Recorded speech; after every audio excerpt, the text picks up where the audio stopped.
আসসালামু আলাইকুম এভরিওয়ান, কেমন আছেন? আশা করি ভালো আছেন। আলহামদুলিল্লাহ আমিও ভালো আছি। আজ ছোট আলু সিদ্ধ করে সিলে পরিষ্কার করে নিছি। আজকে স্পেশাল একটা ভর্তা বানাবো তেলে ভেজে। আর এই ভর্তাটা আপনাদের সাথে শেয়ার করতেছি, সরিষার তেল দিয়ে বানাবো। শুকনা মরিচ সাথে নিয়েছি, পেঁয়াজ কুচি করে নিয়েছি। কিভাবে বানাচ্ছি আপনাদের সাথে শেয়ার করতেছি। কড়াইটা গরম হয়ে গেছে, তেল দিয়ে দিচ্ছি।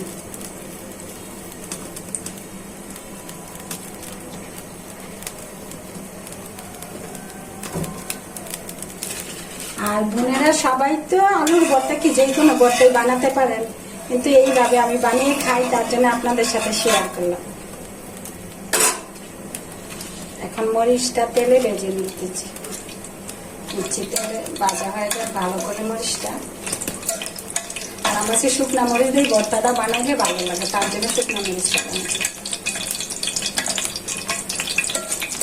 আর আলুটা ভালো করে তেলে ভাজা নিতে হবে। আর এভাবে ভাজা বানালে আলুর ভর্তাটা ভালো থাকা বা খেতে অনেক স্বাদ লাগে।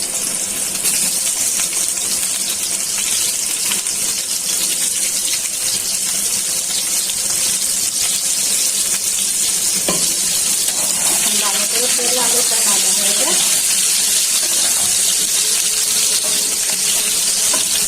এই যে বোনেরা দেখুন কি সুন্দর আলুটা ভাজা হয়ে গেছে ভালো করে। এখন নামিয়ে নিব, চুলাটা অফ করে নেব। দেখুন কি সুন্দর দিনের মতো লাগতেছে। আলু কালারটাই পাল্টাই গেছে ভাজা করে।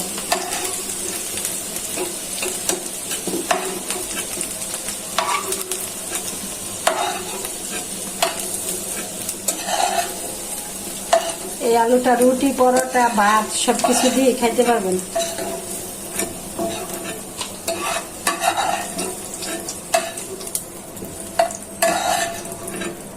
এই যে দেখুন কি সুন্দর হয়েছে কালারটা।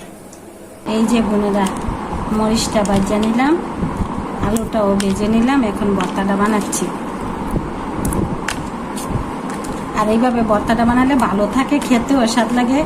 রুটি, পরোটা, ভাত, খুদের ভাত সবকিছু দিয়ে ভর্তাটা খেলে অনেক স্বাদ লাগে।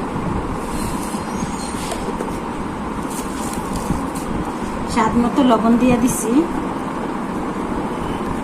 এখন ভর্তাটা বানাবো।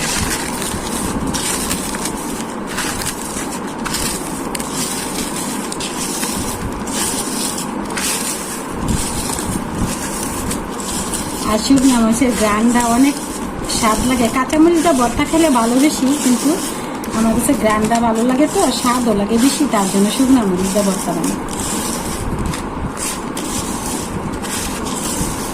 শুকনা মরিচ যারা মরিচ পছন্দ করেন, শুকনা মরিচের বাইজার সালে যে একটা সেন্ট আসে, ওই সেন্টটা আমার কাছে অনেক ভালো লাগে।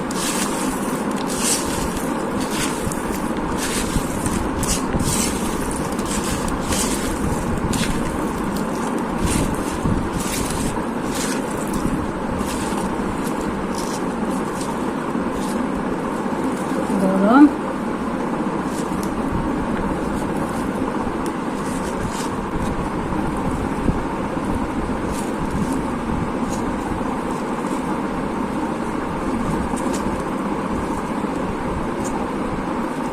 আলুগুলা ভেঙে নিচ্ছি ভালো করে, একটু গরম তো তার জন্য এরকম ভাবে ভেঙে নিচ্ছি।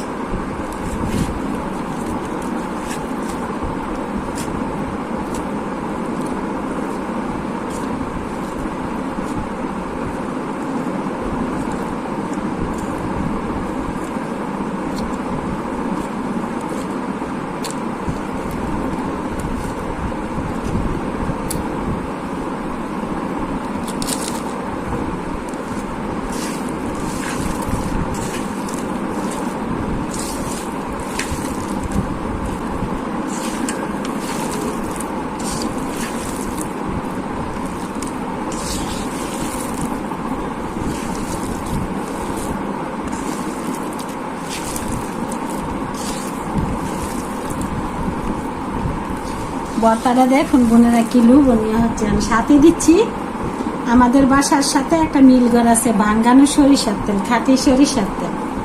আর এই তেলটা দিছি, নাকে লাগতেছে এত সেন্ট। আর ভর্তাটা কি লুবনীয় খেয়েছে। খেতে অনেক স্বাদ হবে। দেখি একটু চেখে কিরকম হয়েছে। মাশাআল্লাহ, অনেক স্বাদ হয়েছে। তো বোনেরা ভালো থাকবেন, সুস্থ থাকবেন, আমার ভিডিওগুলো বেশি বেশি দেখবেন, লাইক কমেন্ট করে সাপোর্ট করে আমার পাশে থাকবেন। আল্লাহ হাফেজ।